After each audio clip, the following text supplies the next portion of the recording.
वो क्रिश्चियन है, ईसाई है क्योंकि वालिद ईसाई है, और कई मुसलमान है क्योंकि उनके वालिद मुसलमान है। They are doing blind belief, वो अंधविश्वास कर रहे हैं। आप एक अल्हम्दुलिल्लाह इंटेलिजेंट शख्स है, माशाअल्लाह, साइंस पे यकीन करते। आप सोच रहे आपके वालिद शायद मानते होंगे खुदा में, होंगे क्या नहीं? मानते हैं क्या नहीं? आपके वालिदैन मानते क्या नहीं? वो एग्नोस्टिक है। एग्नोस्टिक है। और आपके परदादा? वो भी एग्नोस्टिक थे। और उनके परदादा? वो रिलीजियस थे। कोई भी मानते थे ना परदादा। आपके परदादा मानते थे, लेकिन आप अब ये करते। आप लेकिन जानते तो हैं, आपके दोस्त जब बात करते मजहब के बारे में, ईश्वर के बारे में, उनका इल्म तो आपको होगा कि नहीं कि मेरे हिंदू दोस्त किस भगवान में मानते? इल्म तो है। आप सोचते ऐसा भगवान जो खुद कुछ काम नहीं कर सकते, दूसरे भगवान की मदद लेता है। आप सोचते ही है ना, और ये कैसा भगवान है? एक भगवान दूसरे भगवान की मदद ले रहा है तीसरे भगवान को हराने के लिए। तो आपका दिमाग सोच रहा है कैसा भगवान है, भगवान में मानने का फायदा क्या है? तो मैं आपको कांग्रेचुलेट करता हूं, मुबारकबाद देता हूं, क्योंकि आपने हमारे इस्लाम का, हमारे ईमान का, हमारे शहादा का पहला हिस्सा कहा, ला इलाहा, देयर इज नो गॉड, कोई भगवान नहीं। आप समझे ना? आपने हमारे शहादा, हमारे ईमान, हमारे इस्लाम की बुनियाद का पहला हिस्सा कहा, जो अहम जुमले का पहला हिस्सा कहा, देयर इज नो गॉड, ला इलाहा।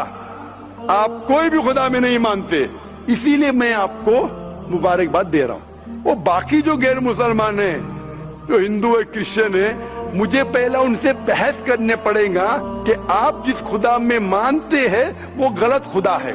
फिर साबित करने पड़ेगा इल्लल्लाह, बट अल्लाह, जो मैं इंशाअल्लाह करूंगा। डबल काम, आपके लिए आधा काम मेरा हो चुका है। आप समझे ना?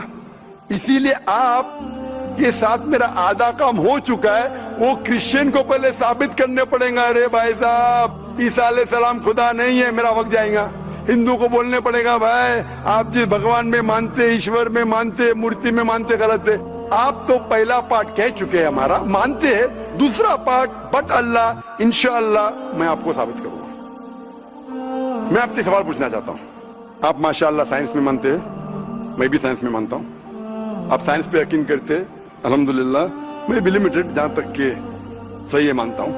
मैं आपसे सवाल पूछना चाहता हूं कि अगर एक चीज अगर आपके सामने लेके आऊंगा मैं, जो कोई भी इंसान ने कभी भी नहीं देखा, पहली बार कोई इंसान देख रहा है, और मैं आपसे पूछूंगा कि इसका मैकेनिज्म, सबसे पहला शख्स कौन बोलेंगे? ये चीज may be computer, may be something out of the world, something absolutely different.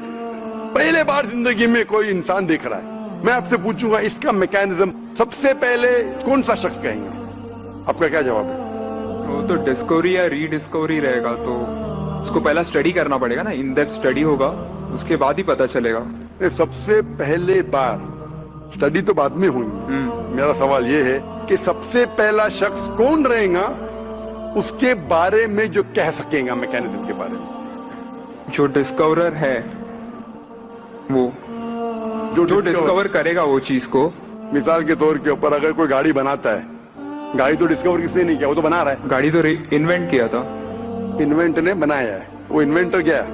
एक नई गाड़ी लेके आऊंगा, बोलूंगा लेटेस्ट मॉडल है, कौन जानता है? आप क्या बोलेंगे? गाड़ी को अगर एक गाड़ी अभी है, मैं उसको पूछूंगा मारुति कार 800 कौन जानता है, तो आप क्या उस पर तहकीक करेंगे? नहीं। आप क्या बोल, कौन जानता है मारुति 800 के बारे में? अब तहकीक करेंगे जवाब देने के लिए। तहकीक करने पे तो एक हफ्ता, एक साल निकल जाएगा। जवाब क्या है? मैं अंदर के बारे में जानना नहीं चाहता हूं, ये पूछना चाहता हूं कि सबसे पहला शख्स कौन होगा जो उसके बारे में जानता है। तो क्या जवाब रहेगा आपका? आप साइंटिस्ट है माशाल्लाह। जिसने बनाया रहेगा उसको पता है। जिसने बनाया है